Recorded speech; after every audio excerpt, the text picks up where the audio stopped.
साथी से पुण्य कमाया है, इसलिए साधु यहाँ दौड़ दौड़ कर आया है।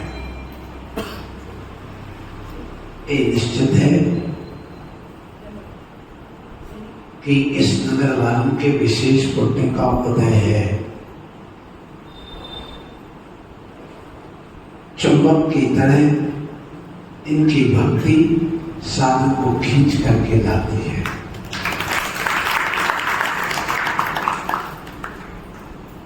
और ये इस जन्म का नहीं, भाव भवान्तर का पुण्य है। पर जो लोग धीरे धीरे हट रहे हैं इस मार्ग से, उनसे मैं कहूंगा कि चित्त मिले तो चेला कीजिए, मित्र मिले तो मेला। मेले में कभी अकेले नहीं जाना। मेले का आनंद तभी है जब 10-20 हो, हल्ला हो, हुड़दंग हो, खाने पीने में जाएं, मस्ती करें, धक्का मुक्की करें, तभी उसी मेले का महत्व होता है। और ये साधु करते नहीं, इसलिए साधु मेले में जाते नहीं। और चेला उसी को बनाना चाहिए जिससे चित्त मिलता हो, विचार मिलता हो, नहीं तो आपस में लड़ते झगड़ते धर्म बदनाम होता है। इसलिए ये पंक्ति कह रहा हूं कि चित्त मिले तो चेला कीजिए, मित्र मिले तो मेला, और साधु मिले तो संगत कीजिए, ना तो भलो अकेला। यदि साधु मिल जाए तो संगति जरूर करना। एक खतौली ग्राम इसलिए धर्म नगरी है कि यहां साधु की संगति मिलती है। बिना साधु की संगति के पथ भ्रष्ट हुए बिना रहता नहीं है आज का युवा। इसलिए कहा कि घर में 100 काम भी पड़े हो तो उनको छोड़ करके पहले नहा धो लो, झाड़ू पोछा कर लो। इसलिए उठते ही घर का पहले झाड़ू पोछा करके स्नान कर लेती है वो नारी। बाद की रिश्तेदारी ये वो सब बाद में टाइम पहले स्नान करें।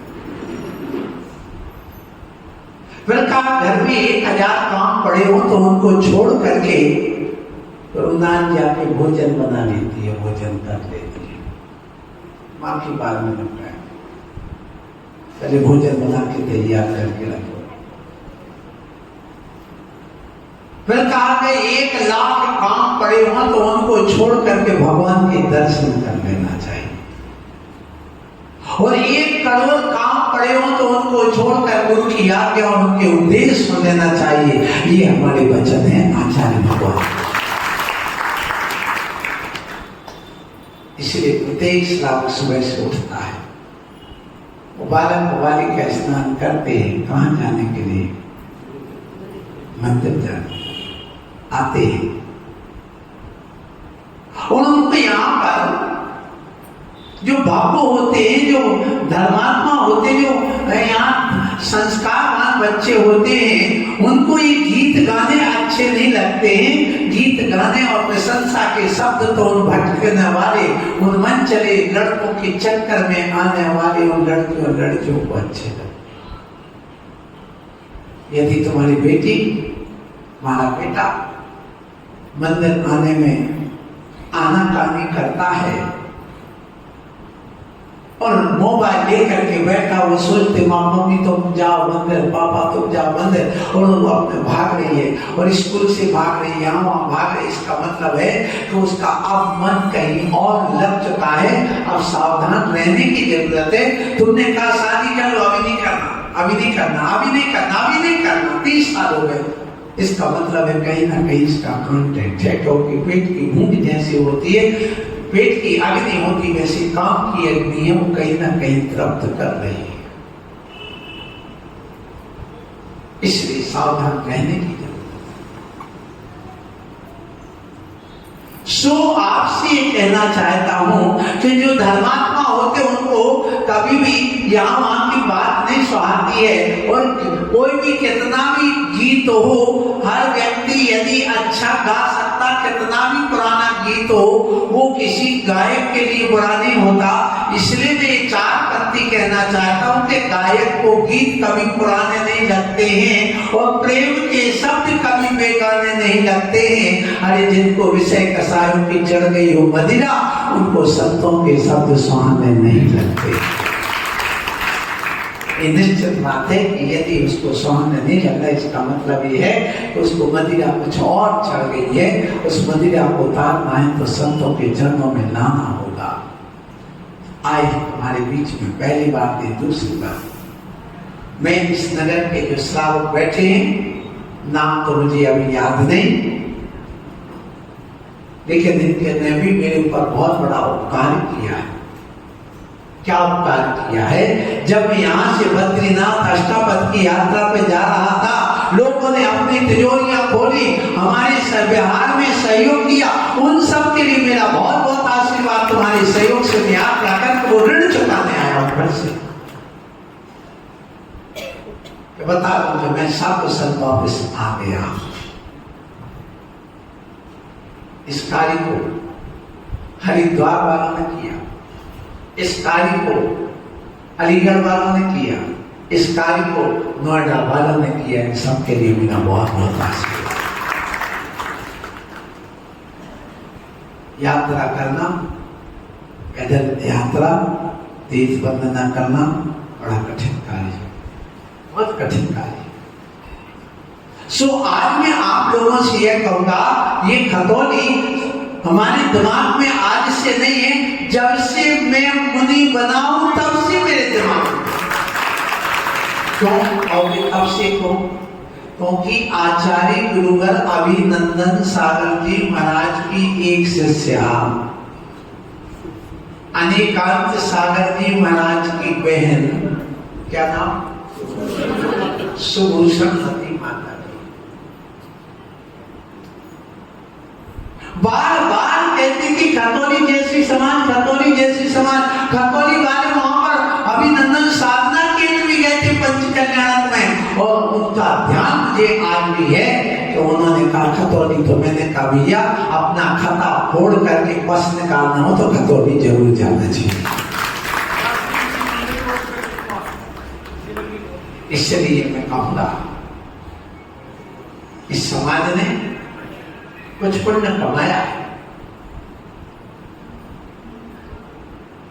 इसलिए यहां जब भी साधु आते हैं, देखना साधु का आना मंगलकारी होता है, साधु का आना कर्म के विनाशकारी होता है, साधु का आना दुखारी होता है, साधु का आना ज्ञान प्रकाशी होता है, साधु का आना मुक्तिदायक होता है, साधु का आना समाज का सुधारक होता है, और साधु का आना जगतारक होता है, साधु का आना पाप का नाशक होता है, साधु का आना इस आत्मा को, भटकी हुई आत्मा को परमात्मा के मार्ग पर लगाने का होता है, साधु का आना एक पाषाण को भी परमात्मा बनाने का हो जाता। सोचिए कितनी बढ़िया।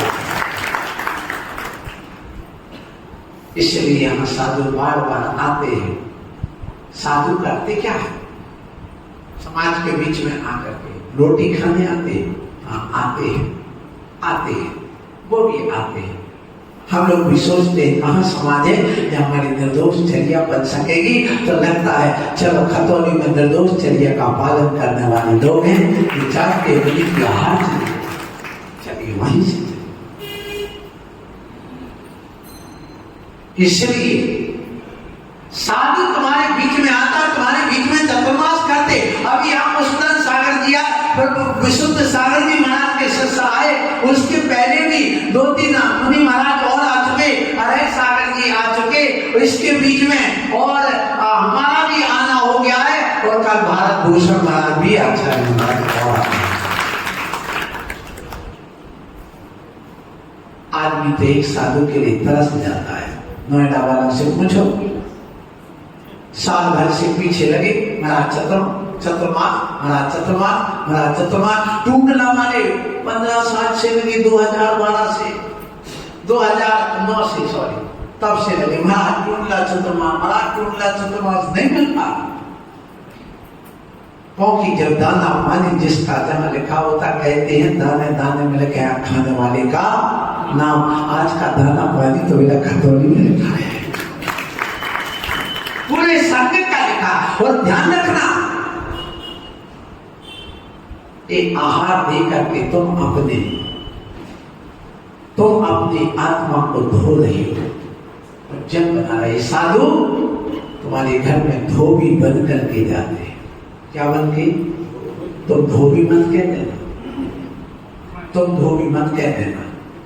जैसे धोबी तुम्हारे पहने हुए कपड़ों को साफ कर देता, चमका देता, ऐसे साधु तुम्हारे घर में जब जाता है, तुम्हारे साल भर के और जिंदगी भर का जो मेल तुम्हारी आत्मा में लगा, उसको आहार चर्या के माध्यम से तुम्हारे सारे पापों को धो देता है। इसलिए पाप को धोने के लिए आता है, आत्मा के लगे हुए पाप को धोने के लिए तुम्हारे घर में जाता है। और तुम ऐसे हो कि अपने पाप को धोने के लिए साधु को भड़काते हो, हे स्वामी आप रहो, आप रहो, आप रहो, आप रहो, आप रहो, आप दिष्टो दिष्टो दिष्टो। हे स्वामी मन शुद्धि, क्या कहा? जबकि तुम्हारा मन शुद्ध नहीं है, तुम्हारा वचन शुद्ध नहीं है, तुम गाली भी देते हो, मुख से चोरी की बात भी करते हो, मन में वासना के विचार भी लाते हो, काय भी शुद्ध नहीं, इस काय से भी तुम पाप करते हो, हिंसा करते, चोरी करते, डकैती तो नहीं, लेकिन चोरी और आदि आदि कितने पाप करते तुम्हारी आत्मा जानती है, मैं नहीं कह सकता। फिर भी गुरु के सामने क्या कह रहा है वो भक्त? बोलो क्या कह रहा है? मन शुद्धि, वचन शुद्धि, काय शुद्धि, बेईमानी का धन भी, भोजन भी, आहार जल। क्यों क्यों कह रहा है? उतने समय के लिए शुद्ध हो गया है, उतने समय के लिए। सुबह से उठा है, सुन लो, उठ करके स्नान किया, काया शुद्धि की है, और इन काया से लेकर के भगवान का भी सिर लिया, आगे चढ़ाया, फिर इनको धो धा करके आपने वीतरागी हमारे संत आ रहे दिगंबर मुनि इतनी गर्मी में बिहार करके, अभी तो 37 किलोमीटर सुबह शाम में चल के आया हूं। सोचो कहां पर? देव बंद के लिए। कहां से? सहारनपुर से सीधा वहां आ गया, और आते एक गिलास लिया और दूसरे गिलास में पांचन जी आ गए, जीवराज जी आ गए, जीती महाराज आ गए, से महाराज बैठ गए। आप सोचिए क्या होती है साधना। उसके पहले उपासना। 20 साल हो गए हैं, 20 साल में शादी हो गई, 40 साल की उम्र में उसको पुत्र रत्न की प्राप्ति हो जाए, बताओ उसको कितनी खुशी होती है? बताओ। बस वही खुशी एक साधु के घर में चरण पड़ने पर एक समय दृष्टि को खुशी होती है। क्या तुम्हें होती है? तुम भगवान की अभिषेक पूजन करते हो, सुनो, करते ना? और लोग कहते इस कटोरी का उस कटोरी में जल चढ़ा दिया, चंदन चढ़ा दिया, इस कटोरी से द्रव्य लिया, उसमें चढ़ा दिया, इसमें क्या आनंद आने वाला है? सुनिए, एक सम्यक दृष्टि जीव को, एक श्रद्धावान, एक जैन श्रावक को एक कटोरी से दूसरी कटोरी में द्रव्य चढ़ाने में उतना आनंद आता है, सुन लो मेरे बंधुओं, कि जैसे जब तुम मुंह खोलते हो तो तुम्हारी मुंह भी गोल कटोरी बन जाती है, और एक थाली में कटोरी रखी होती है, इस एक थाली की कटोरी में रसगुल्ला रखा हुआ है, उस रसगुल्ले को उठा करके मुख रूपी कटोरी में रखने में जो आनंद आता है, वही एक कटोरी से दूसरी कटोरी भगवान की तरफ द्रव्य चढ़ाने में समय। क्या तुम्हें आनंद आ रहा? नहीं आ रहा तो लाओ, चढ़ाओ, करिए दर्शन, करिए पूजा। बीच में फूल खिला दे, वह संत है जो स्वयं अभी तुमने बुलाया क्या? नहीं बुलाए, हम बिना बुलाए आए कि नहीं? ये ध्यान रखना, ये ध्यान रखना।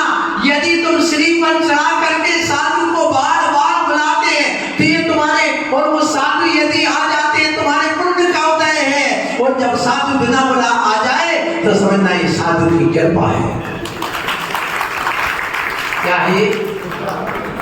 तुम्हारा पुण्य का उदय नहीं, साधु की कृपा है।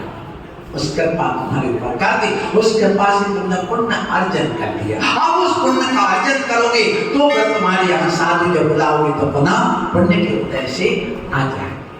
इसलिए आए हैं आप लोग अपने जीवन को अच्छा बनाते हैं, और ये साधु आपके बीच में आए हैं और कहते मुझ जाग मुसाफिर घोर नहीं, अब नैन कहाँ तो सोवत है, और जो सोवत है सो, और जो जागत है सो है।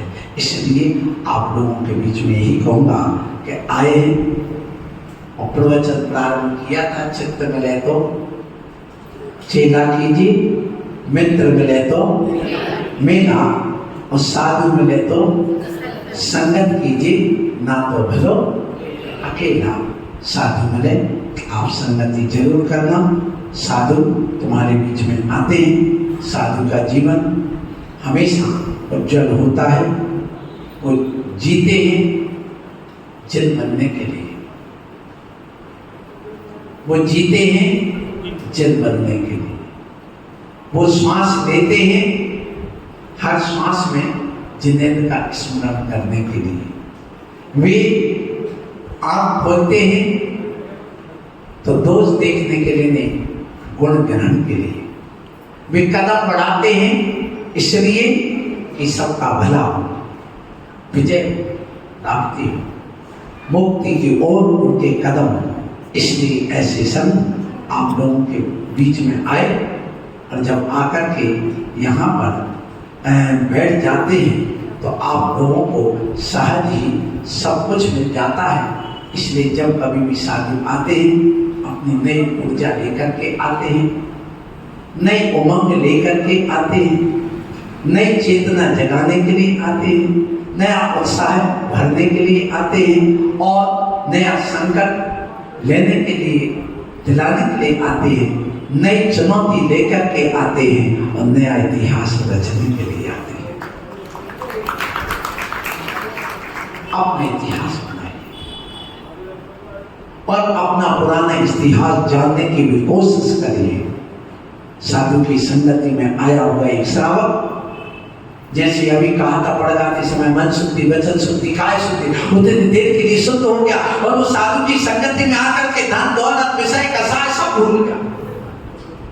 आहार बना रहा है तो आहार बनाते समय जब अपने लिए बनाता, अरे टेस्ट अच्छा और आना चाहिए, ये टेस्ट और अच्छा होना चाहिए, उस चेक करके देखता अच्छा है कि नहीं, मेरी पति को अच्छा लगेगा कि नहीं, ये देखता है मेरे लिए आनंद आएगा कि नहीं, मुझे तारीफ मिलेगी कि नहीं। ये भाव होता है स्वयं को खाने के लिए तो मैं ये खाऊंगा, मैं ये खाऊंगा। और जब तुम चौकी में बनाते तो क्या रहता, अभी नहीं खाना, पहले महाराज को देना, अभी त्याग करना। तो जितनी देर तक तुम बनाते उतनी देर तक तुम्हारी त्याग की इच्छा, विरोध की तप चलता रहता है। इसलिए वह तप कहलाता है। उस समय कर्म की निर्जरा कर लेते हो, और ऐसे साधु के बीच में आप लोग अपना रह करके कल्याण का मार्ग प्रशस्त करते हो।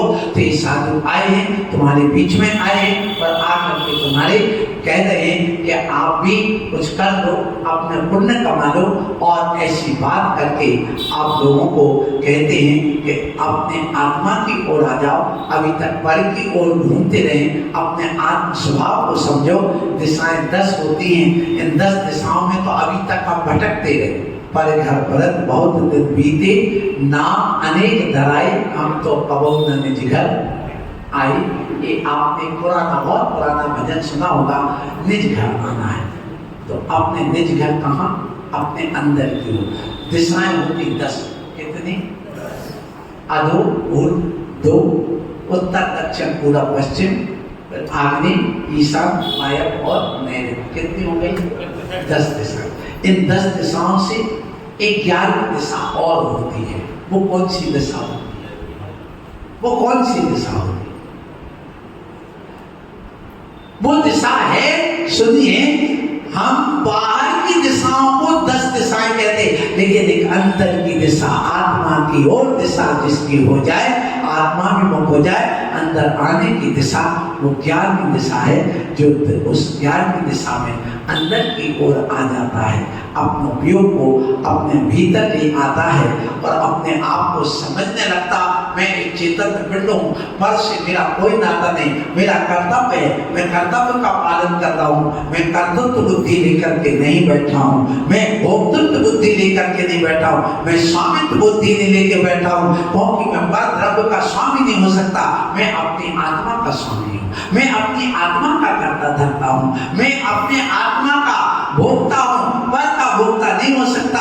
ये सब व्यवहार से, उद्गत से, वैभाविक पर्याय की वजह से मेरे अंदर होगा, इसलिए वह अंदर की ओर आने की कोशिश करता है। उस समय दृष्टि के अंदर यह भावना, दिन में एक बार तो क्या अंतर मुख में छूने की बात होती, मुनि के अंदर बार बार काय सब कर देता है, हो गया बहुत हो गया, बार बार देखता है मैं अपने संयम में बोल रहा हूँ कि नहीं, मेरे अंदर वह समिति है कि नहीं, वो चलता है, जब भी देख करके चलता है, आहार करता है, देख करके करता है, आपसे बात भी करेगा, आगम की बात करेगा, प्रवचन करेगा, तो ये सोचेगा कहीं मैं आगम के विरुद्ध तो नहीं बोल रहा, माना उसकी हमेशा अप्रमत्त दशा बनी रहती है।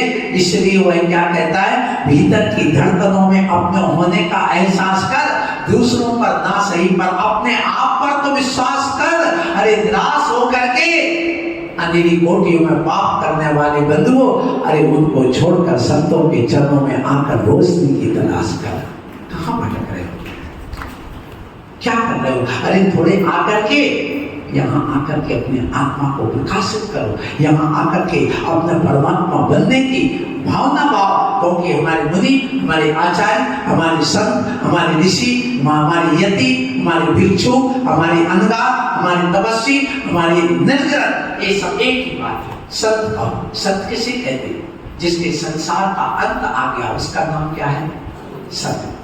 ऋषि किसके कहते? जिसने मुनि बन गया, मुनि उसे कहते जो मौन साधना करे वो मुनि। मुनि बनने के बाद ऋषि, जब वो साधना करता है तो उसके जो रिद्धि संपन्न हो जाता है उसको ऋषि कहते हैं। फिर यति जो हमेशा मोक्ष का यत्न करता रहता वह यति कहलाता। भिक्षु जो भिक्षाचर्या से आहार करने जाता 24 घंटे में एक बार, वह भिक्षु कहलाता। अनगा जिसने घर गृहस्थी के सारे काम छोड़ करके जाकर के उपाश्रयों में या जंगलों में रहने लगे, तीर्थों पर रहने लगे, उसका नाम अनगार है। तपस्वी जो तप करता है 24 घंटे में एक बार आहार करता है, इच्छाओं का निरोध करके बैठ गया।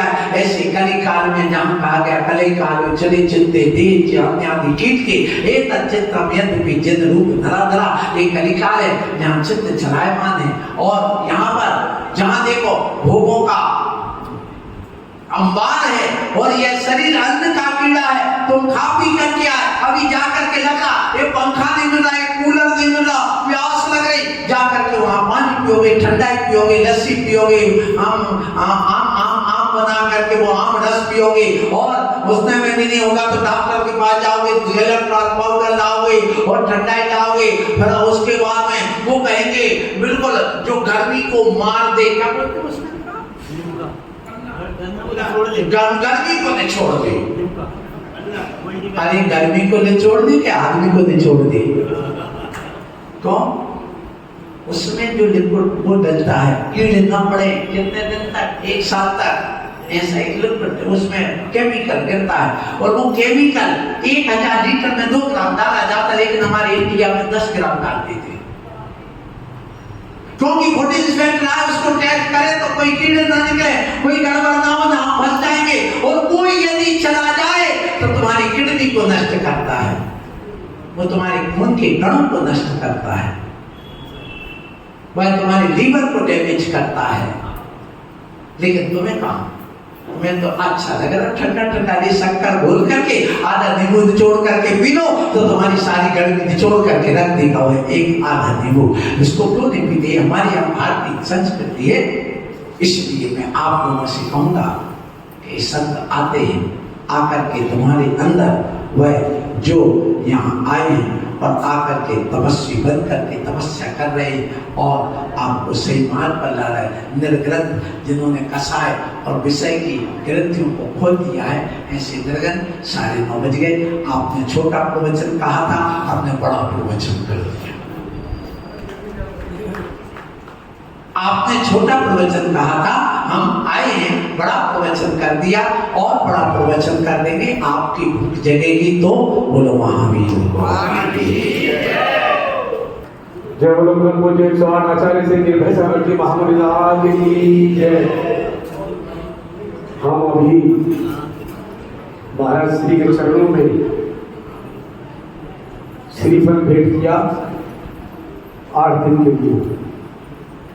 महाराज जी से निवेदन है कि हमारे इस आग्रह को स्वीकार करेंगे।